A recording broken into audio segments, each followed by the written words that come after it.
Hello friends, it's me, Michelle. If you are new here, hi, my name is Michelle. This is my channel, Michelle Monstera, where I talk about plants and mental health, specifically carnivorous plants, house plants, and gardening. I'm in zone 8B and I am an underwaterer. Today we are going to talk about my favorite August plants, specifically house plants. And I swear that I had 2 more weeks left of August before I even had to think about this. I looked at the calendar today and it is August 31st. So we are doing this today and time doesn't make sense to me. Let's go. Let's get started. I am going to introduce you to probably my favorite plant ever so far, and it is my Raven ZZ. She is gorgeous. I love her. I've had her since 2020. I actually have a video of me buying her at Home Depot. I will link that up here. And she's grown so much. I did repot her from that original pot, and I think she's due for another repot, but I'm afraid to take her out of this because she looks so good. And yeah, she's easy, not really fussy about light requirements, has been growing really well, is exploding out of this pot, and I love the dark foliage. I really am trying to get I'm trying to propagate her so that in every single room I will have a ZZ Raven because I love her that much. Let me take you a little bit closer. She's been super easy to handle. As I have said earlier, I water her about once a month, and she has been growing fairly well this year. Last year was probably the time where she exploded with growth, but this is new growth here. And I think, is that it?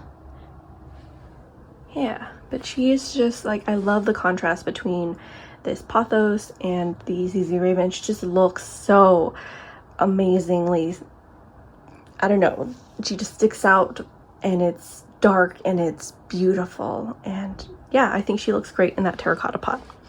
ZZ Raven. Talking about the ZZ Raven, I want to talk to you about my propagations that I have in here. I'm always propagating leaf cuttings from my ZZ Raven. I don't think anything is rooted or rooting quite yet. They take a few months to root, and that's okay by me. I'll just take a lot of cuttings different times. And I actually do have cuttings that are in a self-watering pot in my office. And I have, these are potted up propagations. You can see with this one's like getting a little discolored and probably dying off. I've noticed that if you don't do a leaf cutting, the propagation tends to die off, and you get a new growth that comes up from this. So don't worry if you don't. Oh my god, it's right there. Wait, is that? No. You guys. I'm silly. Those are propagations I've just put in there because wow, that's embarrassing. Anyways, so cuttings may or may not end up living, but they will root and they will create little babies, and that is what I'm expecting here. I have not seen any new growth come up from these. From what I have seen and researched and understand, I think it's typical that ZZ Ravens or ZZ plants in general might be pretty slow to start the first couple years, but then they explode with growth. So this might be just their first year. They're being a little quiet this season, so that's okay. Oh, I also have one in a little terrarium set up here. I think this was like some hot sauce bottle, and I just put soil and I think a Cebu blue and another pothos in there, and I put a rooted, oh, sorry, the glare is really not happening here, a ZZ Raven rooted cutting in here, and I don't see anything happening quite yet. but yeah, I'm just kind of experimenting with a whole bunch of different things. Another plant that is a favorite of mine is this Syngonium albo. This is like my first rare plant that I have grown, and she's pretty easygoing, at least in the self-watering pot. I also have an unboxing of this plant in a video. My son helped me unbox it, I think a couple years ago. And it didn't really start growing until this year because I was really not great at watering. And so I am on a mission to put everything in a self-watering pot that is, I find, difficult to figure out the watering schedule of. I'm so glad that these are easy to grow and prices have dropped quite a bit on these. At the height of the pandemic, this, I believe, was like $40 per cutting, and that was a cutting that was sent in the mail to me from a different state. So it was very expensive, and now I see them for like 15-20 bucks, probably even less, for like a whole rooted plant, and it's fantastic. I still love her as much as I first did back in the day. Next favorite is also pretty common. I'm realizing that a lot of plants that are my favorites are actually pretty common, which is a good thing. And there's nothing wrong with that, and I think they're common for a reason because a lot of people love them. This next one is my Maranta lemon lime Maranta prayer plant, whatnot. And I have tried several different times to grow a prayer plant, and I could not nail down the watering. I think because I'm a little too lax about watering. But now this is also in a self-watering pot. So really, like, the star of the show this year is self-watering pots for me, because that has just really helped plant growth. Yeah, it's been really great in here, grown a lot. I've taken cuttings, rooted them, and then placed them back in here because I just want a full plant. And I love the like different types of green and how organized the leaves look. And I don't know, it's so striking and symmetrical and beautiful. And it's been a great grower. This is like one of the new propagations that I put in there. And look at the tiny leaves. Definitely gonna have this trailing, but she's been doing pretty well in this near south-facing window. I love her so much. We are in the garage here, and some of my favorite plants live in here. They're a little bit more rare and harder to take care of, or I'm just a little bit more scared about how everything is going to turn out. So I have it under a grow light and in higher humidity. And the first one is my Monstera Thai, or yes, sure. I said the wrong Monstera, but that's okay because the other Monstera is also on the favorites list. My Monstera Thai constellation. And guess what? She's also in a self-watering pot. And I think she's doing all right. It's small. There hasn't really been any new growth, but she looks happy, and that's all that matters. I have her in a self-watering pot with this begonia, and eventually I'll separate the two, but she was too tiny to put by herself, so I gave her a roommate. I'm probably going to regret that at some point, but this is looking fantastic. It looks like there's some new growth coming in, and I'm excited about it because look at like the variegation on that little nub. But yeah, and she's looking awesome, except for this leaf, which was already kind of dying off before, but yeah, she looks great. And I can't wait for her to get fenestrations and get bigger, because I've been wanting Monstera Thai constellation for so long. I am so happy that plant prices are decreasing in terms of like the Thai constellation and the albo. I've seen it on Facebook groups for a lot less than in previous years. I even saw it on Gabriella Plants for like 50 bucks, which of course they sold out really quickly, but it's still pretty cool that seeing that it's being offered at a smaller price and it's becoming more accessible to people. I think this is eventually going to be a pretty common houseplant. So I'm excited to see that day because it is a beautiful plant. Other two plants list are my Monstera albos, and this is my lightly variegated albo that came out with a new leaf recently after I put it in leca. So I think I'm going to eventually put that in leca. I'm not sure, but it's, oh my god, it's lightly variegated, and yeah, I'm not really expecting too much, but it's still fun to have an albo. It's looking great.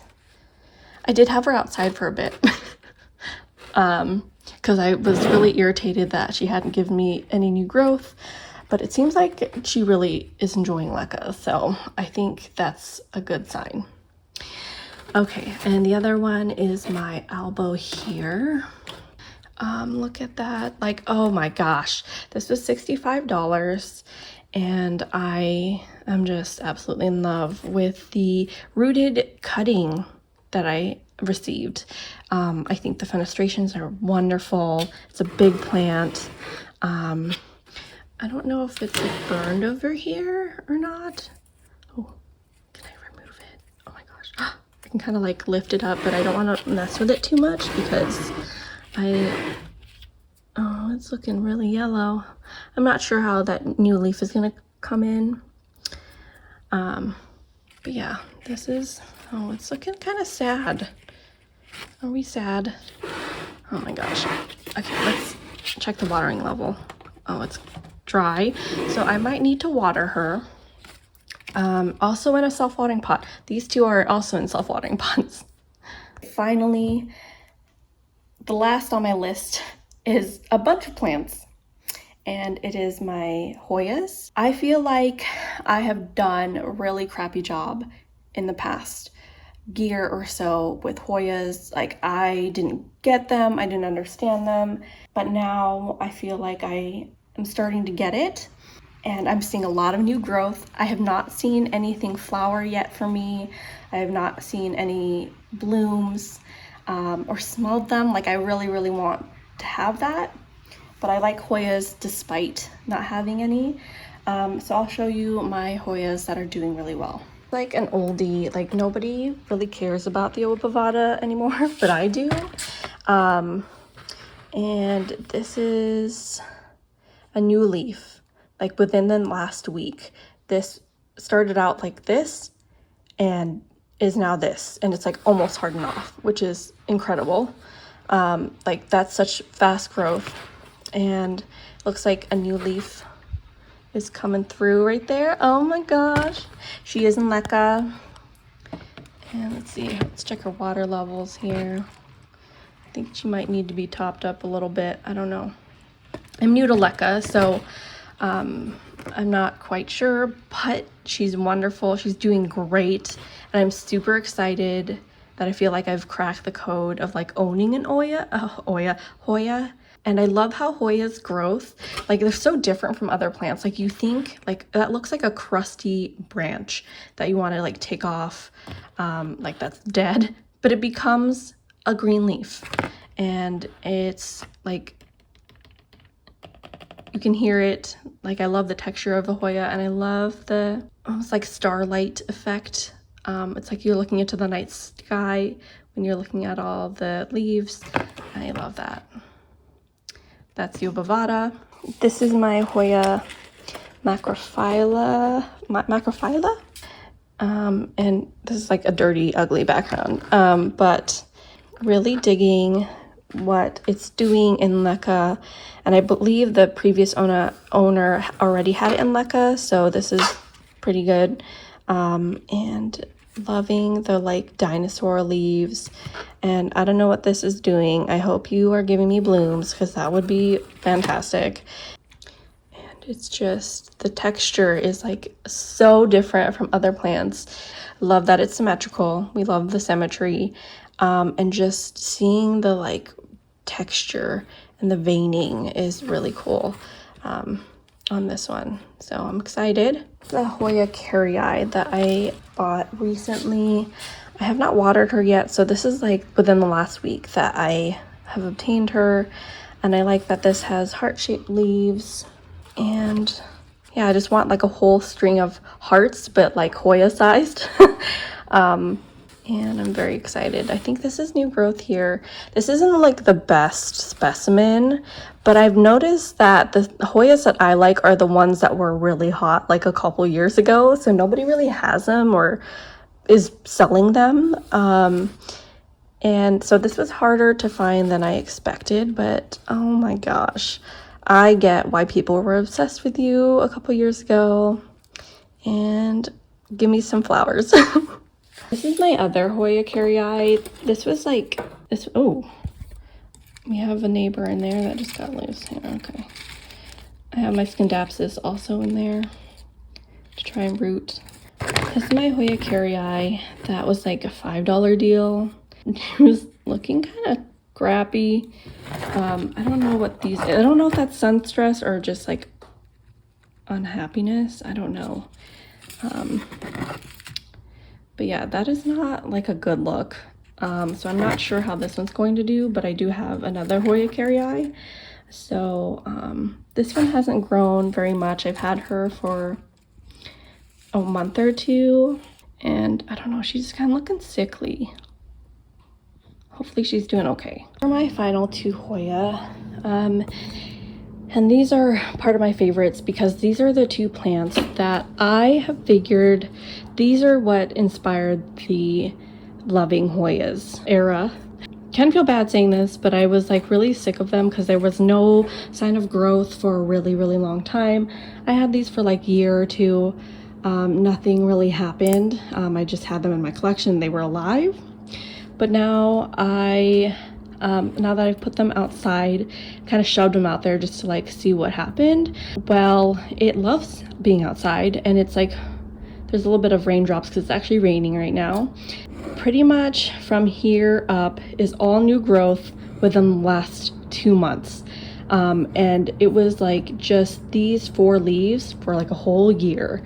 And so I was probably underwatering, probably not giving it enough light, probably a whole bunch of different things, but it is so happy.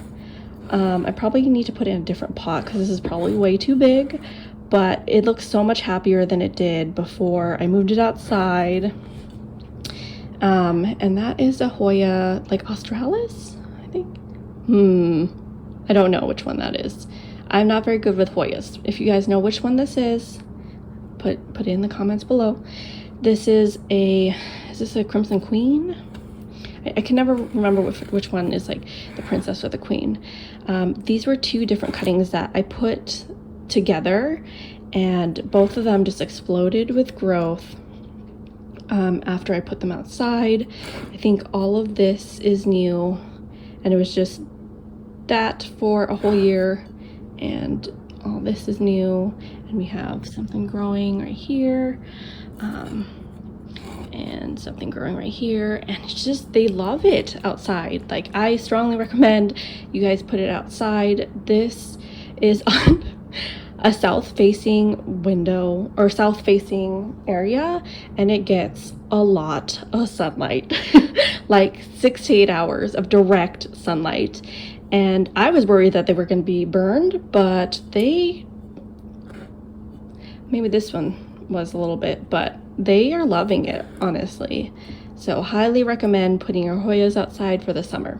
I forgot one more plant in my favorites video, and that is the whale fin sansevieria, Dracaena, however you want to call it. Anyways, I love this whale fin. It's such a statement piece in this area here, and it really completes the library look. And I love how giant this thing is, but very low maintenance. I got this from a Facebook Marketplace listing, I believe, and that is up a vlog that I will link up here. And it's doing really well. Nothing has really changed, which sucks about the snake plants or Dracaena. It's not something that you see very much going on, but it is a consistent, easy thing to take care of. And I've been wanting this for a while, but I haven't found until this very good price for it.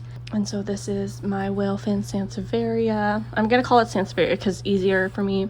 And it's almost like out otherworldly because it's so giant, and like the texture, and yeah, just so, it's so cool. Hello, I forgot to record an outro, so thank you so much for watching this video and listening to my favorites this month or last month.